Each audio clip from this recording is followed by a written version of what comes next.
Naïef à garde. Et Naïef risque de reprendre avec le groupe la semaine prochaine. Donc, effectivement, c'est le dernier rescapé, dernier des Mohicans à l'infirmerie. Ouais, il y a Senou Koulibaly et Glodine Gonda qui vont débuter avec la réserve demain. L'idée, c'est donc ils ont fait une semaine incomplète et l'idée, c'est de leur redonner du temps de jeu à travers la compétition N3. Ouais, c'est plus facile pour la composition du groupe, sur les choix qui me sont offerts et le coaching durant le match. Donc voilà, ça fait beaucoup d'avantages. Et je retrouve qu'on retrouve aussi une saine émulation au sein du groupe. Parce que le danger lorsqu'on est des groupes restreints, c'est qu'on a tendance à penser que c'est un droit d'être dans l'effectif et puis presque un droit de jouer. Donc au bout d'un moment, on finit par tomber dans le confort. Donc c'est bien là, le fait de revoir de nouvelles têtes à l'entraînement, que ce soit Glody, Senou, Jordan, Marié aussi. Ça apporte un peu de sang neuf dans ce groupe-là et ça le stimule. Ben, tout à fait, oui. Ça lance la deuxième partie de championnat. C'est un semblant de mercato finalement. C'est des joueurs dont je vais pouvoir disposer, dont je n'ai pas disposé jusqu'à présent. Donc c'est intéressant, d'autant plus qu'au mois de février, on va avoir un programme très dense. Il y a 6 rencontres de prévues au mois de février, donc j'aimerais pouvoir disposer de l'ensemble de l'effectif et avec des joueurs aptes à jouer de performants tout de suite, c'est-à-dire qu'un minimum de compétition dans les jambes. Donc là, N3 sert à ça, et puis on verra aussi si comment on jonglera sur le match de Coupe de France dans 15 jours. Enfin, la semaine prochaine, pardon. Ouais, c'est un gros morceau. On attaque l'année 2020 par une équipe qui a joué la Ligue des Champions.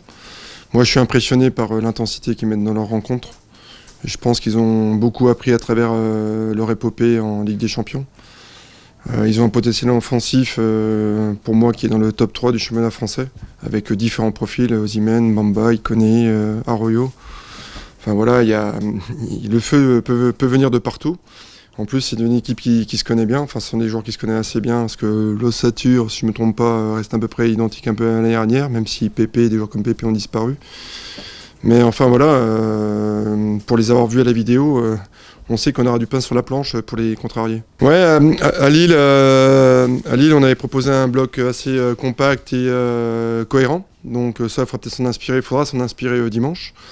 Après, je trouve qu'on les avait mis trop peu en difficulté, un peu dans les 20 dernières minutes. On aurait pu éventuellement, une occasion énorme avec Yonder Cadiz sur le poteau. Mais oui, rien d'impossible, mais il faut être conscient un petit peu de la hauteur de compétences chez l'effectif lillois. Effectivement, on est parti en vacances avec une grosse frustration suite à l'égalisation de Metz dans les arrêts de jeu. Après, au retour des vacances, on a plutôt fait un bilan sur la première partie de saison. Donc on a englobé ce match de Metz dans la globalité de cette première partie de saison. Mais moi, je voulais lancer une nouvelle dynamique avec le match de Coupe de France. Ça a été fait avec cette qualification. On est quand même passé chez le 5e de Ligue 2, qui est meilleure défense de Ligue 2, à laquelle on a marqué 2 buts. Quand je regarde les équipes de Ligue 1 qui sont tombées, l'adversaire était de moindre niveau, et d'autres ont galéré aussi pour se sortir de traquenard en N2 ou N3. Donc il ne faut pas galvauder la performance de la semaine dernière, même si je reste un peu amer sur la manière. Je pense qu'on a des grossières erreurs qui redonnent confiance à l'adversaire et qui finissent par nous coûter cher en Ligue 1. Donc ça, c'est un axe de travail pour la deuxième partie de saison. On marque souvent, je crois qu'on est sur une série de 2 buts par match à domicile sur nos derniers matchs à domicile, même sans l'emporter, que ce soit Montpellier, Metz, Rennes. Voilà, c'était un peu le bémol que je mettais sur nos prestations. On défendait pas mal, mais on avait du mal à concrétiser nos occasions. Petit à petit, on rentre dans le rang. Après, trouver ce juste équilibre entre cet apport offensif et notre équilibre défensif, c'est l'éternel problème des coachs. Hein, on parle souvent d'équilibre, c'est d'habiller Jacques sans déshabiller Paul, c'est toujours l'éternel problème. On va surtout les prendre, c'est une grande banalité les uns après les autres, mais à chaque journée suffit sa peine. On va passer des étapes une à une. Et puis après, on verra un petit peu qui peut être impacté, qui est performant. Donc du coup, lorsqu'on a un effectif complet, on est plus vigilant sur les états de forme.